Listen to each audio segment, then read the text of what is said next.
Mesdames et messieurs, chers téléspectateurs, nous vous saluons pour notre commentaire médiatique, le vaccin contre Ebola, remède ou danger de mort.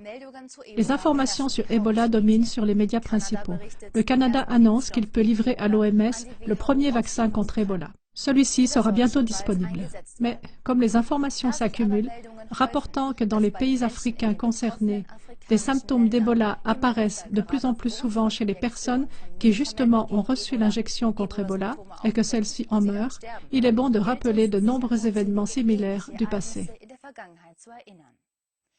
Par exemple, en août 2013, en Inde, au Bhoutan, au Sri Lanka et au Pakistan, dans le cadre d'un programme de vaccination de l'OMS contre différentes maladies infantiles, il y a eu des cas de mortalité répétés chez les enfants.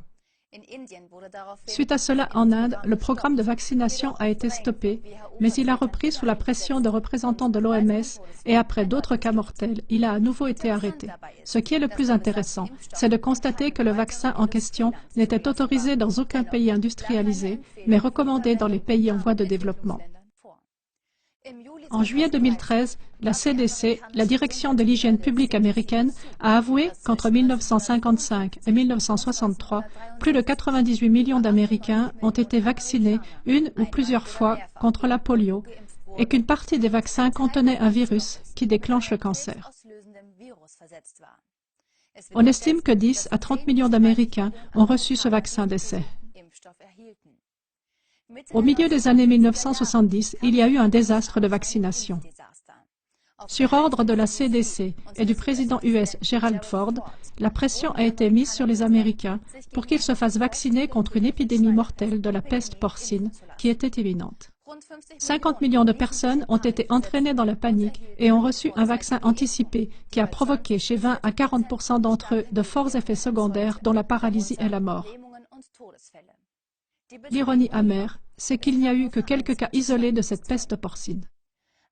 Entre 1990 et 1996, en Guinée-Bissau, une équipe de recherche danoise a étudié chez plus de 15 000 femmes et leurs nouveau-nés les conséquences à long terme des vaccins chez les enfants. Ils sont arrivés à un résultat alarmant.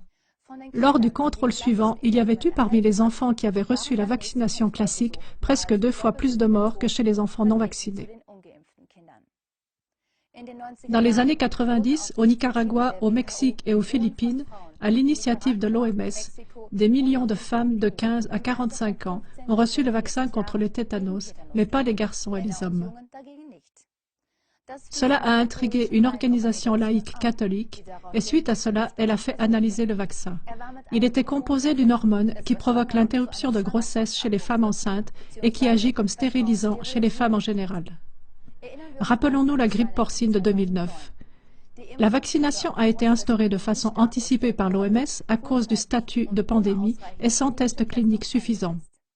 Il est prouvé que ce vaccin a provoqué chez les enfants la narcolepsie, une maladie affectant le sommeil, et chez les femmes enceintes une augmentation du pourcentage d'enfants morts-nés. Également dans le cadre de la grippe aviaire, en 2005, le médicament Tamiflu, employé et conseillé par l'OMS, a provoqué, rien qu'au Japon, 12 morts et 32 cas de méningite. Chers téléspectateurs, actuellement, l'OMS voudrait utiliser un nouveau vaccin contre Ebola. En raison des faits cités, on doit sérieusement se poser la question de savoir ce qui est visé avec cette vaccination. Notre commentaire médiatique, Ebola, attaque visant des collaborateurs de la Croix-Rouge, 2 contrevoix venant d'Afrique, du 5 novembre 2014, donne des réponses possibles à cette question. Continuez toujours à vous informer sur Ebola et d'autres sujets. Bonne soirée. Einen guten Abend Ihnen noch.